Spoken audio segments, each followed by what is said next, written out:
नमस्कार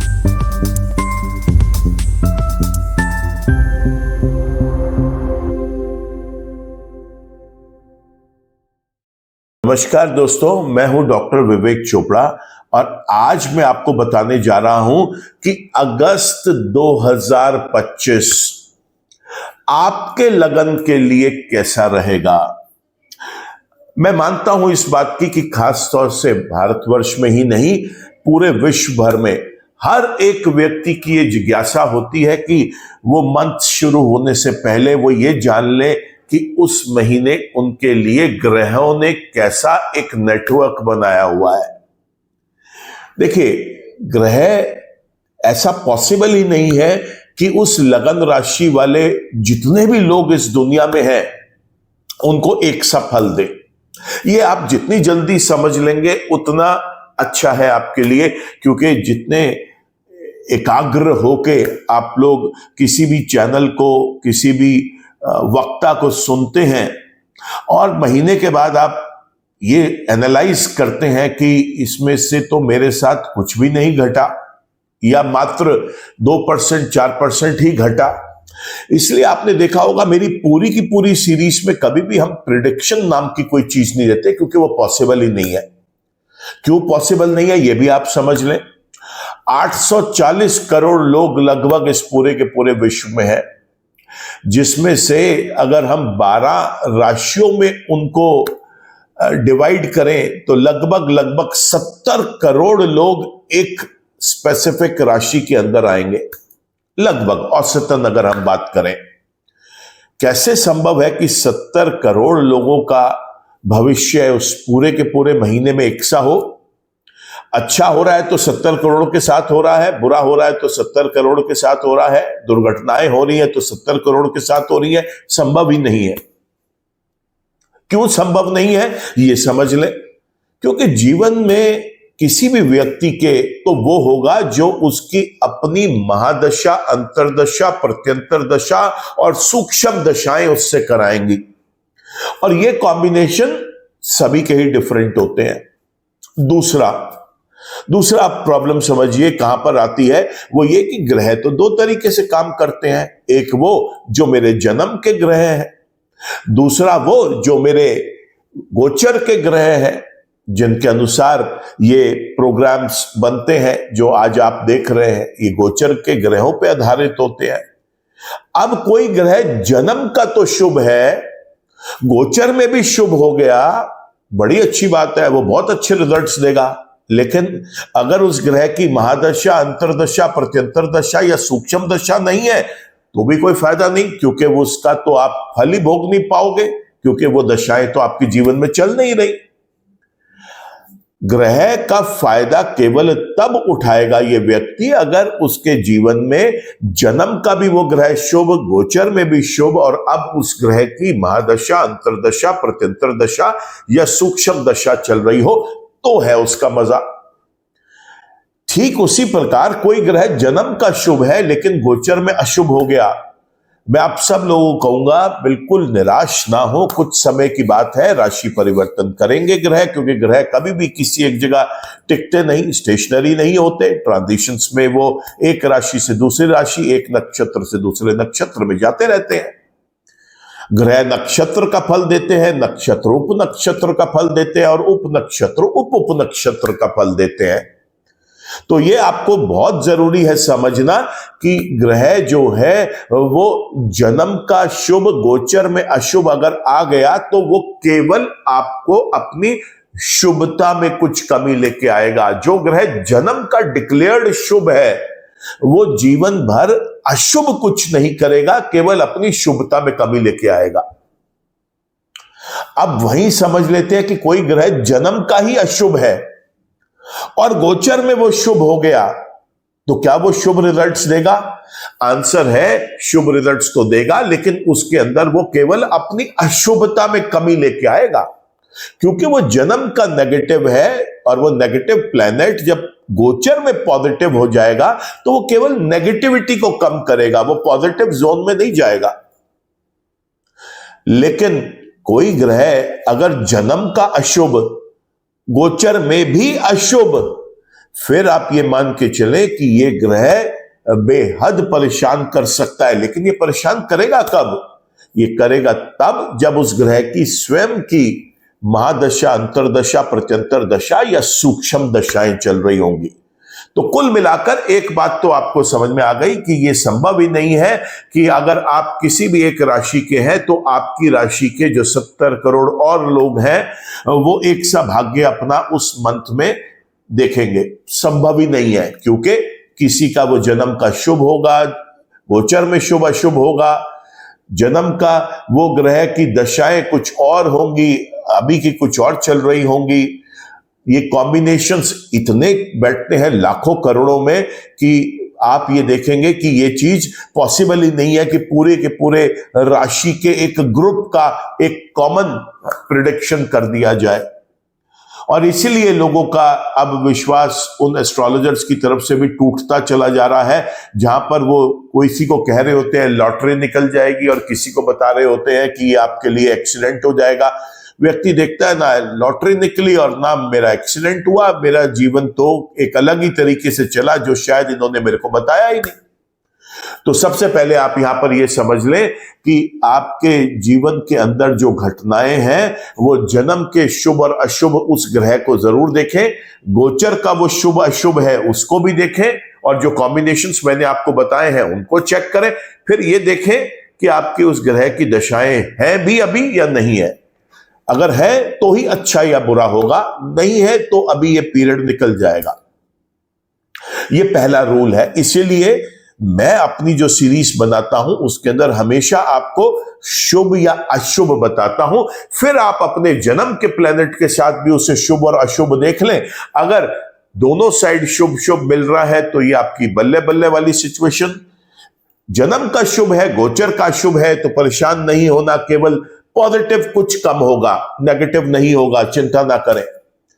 जन्म का नेगेटिव है, गोचर में पॉजिटिव है, तो कुछ बहुत पॉजिटिव नहीं होगा, केवल नकारात्मकता में कमी मिलेगी। तो कहते हैं ना दर्द बहुत था, उस दर्द में कुछ कमी आएगी, लेकिन एक व्यक्ति ठीक नहीं हो पाएगा।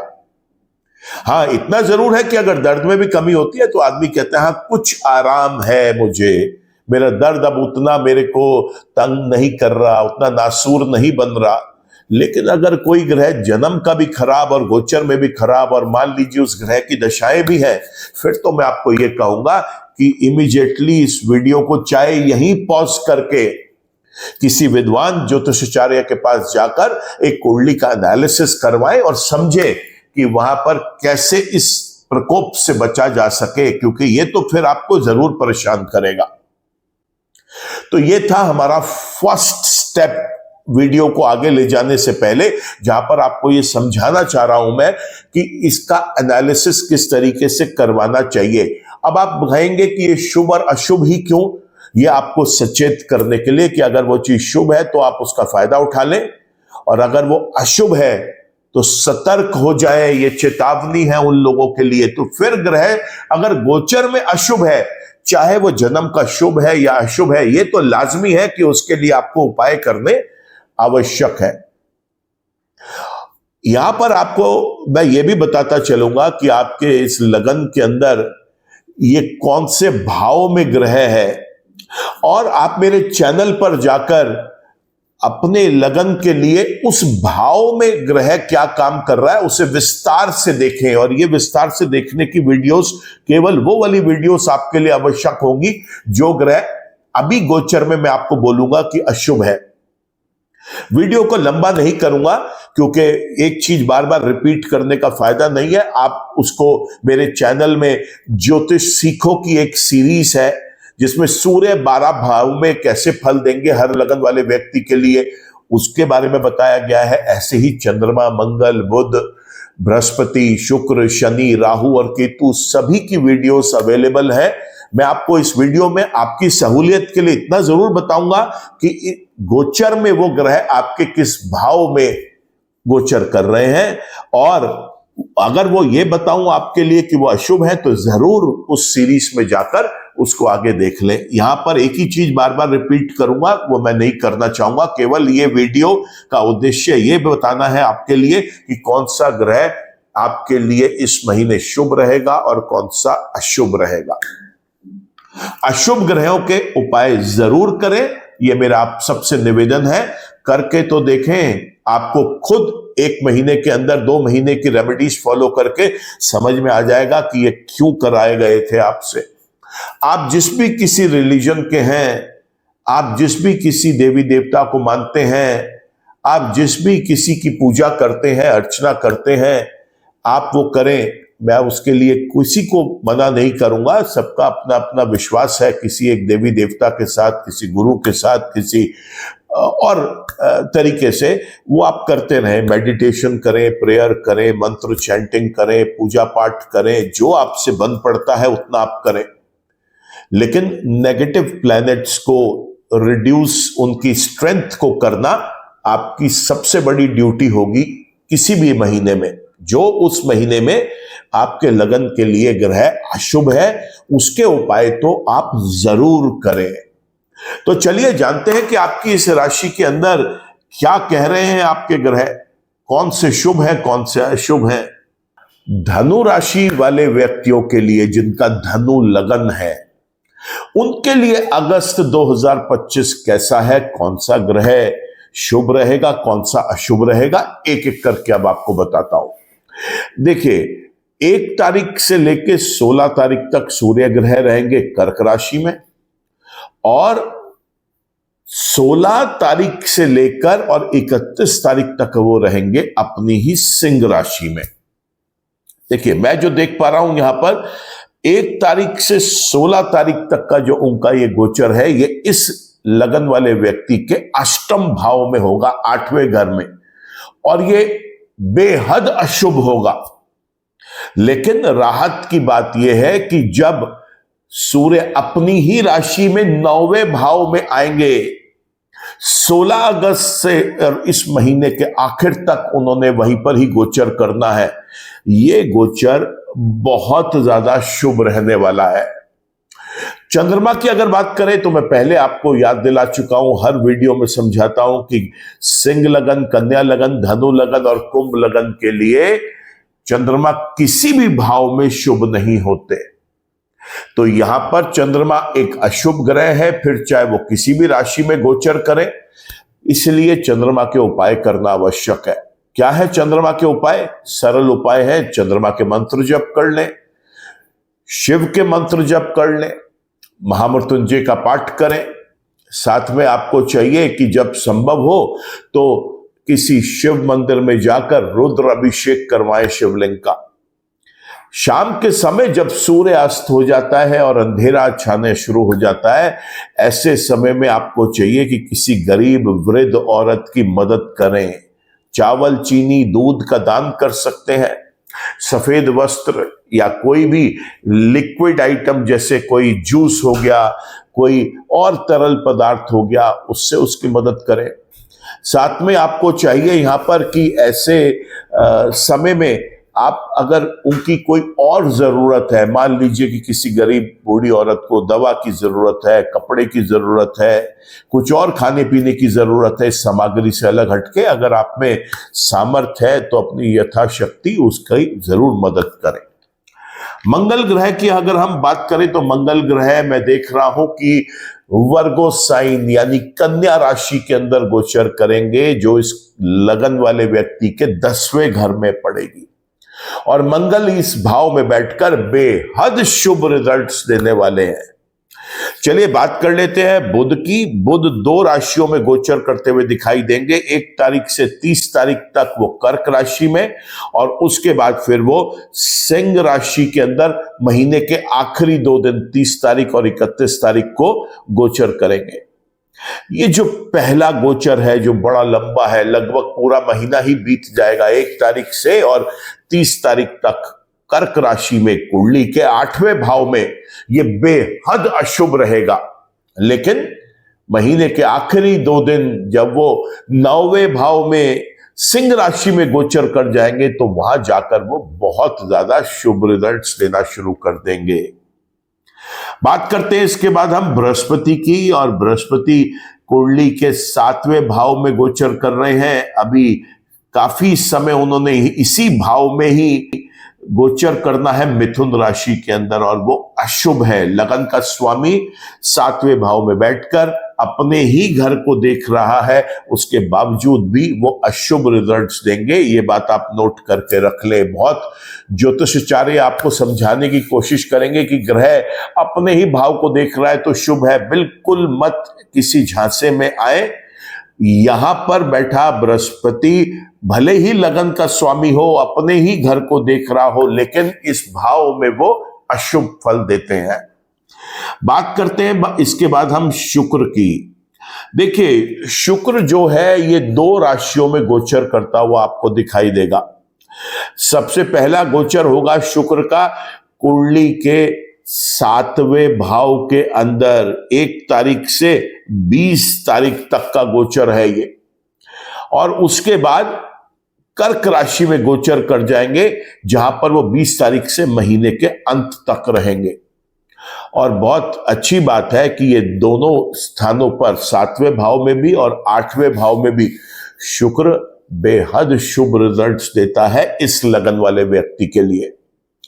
बात करते हैं हम शनि की, जो कि मीन राशि में गोचर कर रहे हैं कुंडली के 4थे भाव में, और वो यहां पर प्योरली अशुभ है। राहु की अगर बात करें तो राहु कुंभ राशि में 3रे भाव में गोचर कर रहे हैं, और उनका ये गोचर बेहद शुभ रहेगा।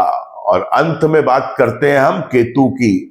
केतु मैं हमेशा बताता आया हूं कि अपने रिजल्ट्स नहीं देते। केतु राशि के स्वामी के अनुसार रिजल्ट्स देंगे, और केतु जिसकी राशि में इस समय गोचर कर रहे हैं उनके स्वामी है सूर्य ग्रह। तो केतु ने सूर्य के ही रिजल्ट्स देने हैं 9वें भाव में बैठकर। तो जब आप वीडियोस को जाकर मेरे देखें तो उसके अंदर आप 9वें भाव का केतु का वीडियो देखें, आपको बिल्कुल उसके अंदर क्लियर होगी पिक्चर। लेकिन यहां पर देखना यह है कि वो शुभ है या अशुभ है। तो हमने देखा सूर्य पहले 16 दिन जब वो कर्क राशि में गोचर करेंगे तो अशुभ होंगे, लेकिन अपनी ही राशि में सिंह राशि में गोचर करते हुए 9वें भाव में वो शुभ हो जाएंगे। ठीक उसी प्रकार केतु पहले 16 दिन 9वें भाव के अशुभ रिजल्ट्स देगा, लेकिन उसके बाद क्योंकि सूर्य शुभ हो जाएंगे, केतु भी वापस शुभ हो जाएंगे। तो इस तरीके से हम देखते हैं कि ग्रह कौन सा शुभ है और कौन सा अशुभ है। आपने भी देखा कि आपके धनु लगन में कौन सा ग्रह शुभ रहेगा और कौन सा अशुभ रहेगा। तो ये देखा आपने कि आपके कौन से ग्रह इस महीने शुभ है, कौन से अशुभ है। मैं आपको वीडियो की शुरुआत में भी बताया कि शुभ ग्रहों का फायदा उठाना चाहिए, और अशुभ ग्रह फिर चाहे वो जन्म के शुभ हैं या अशुभ हैं, उनके उपाय जरूर करें। ये उपाय आपको बहुत फायदा देंगे दोस्तों। मैं उम्मीद करता हूं कि आपको ये वीडियो पसंद आया होगा। वीडियो अगर पसंद आया है तो इसको लाइक करें, कमेंट करें, शेयर करें ज्यादा से ज्यादा लोगों के साथ, क्योंकि हो सकता है कि उनकी भी यही लगन राशि हो। चैनल पे अगर नए हैं तो रिक्वेस्ट करता हूं कि चैनल को सब्सक्राइब कर लें। चैनल आपने पहले से सब्सक्राइब किया हुआ है तो thank you for that. Bell icon को भी जरूर क्लिक करें ताकि कोई भी नया वीडियो अपलोड होता है उसका एक अपडेट, उसका एक नोटिफिकेशन आप तक पहुंच सके। आज के वीडियो में इतना ही। ईश्वर आप सबका भला करे दोस्तों। नमस्कार।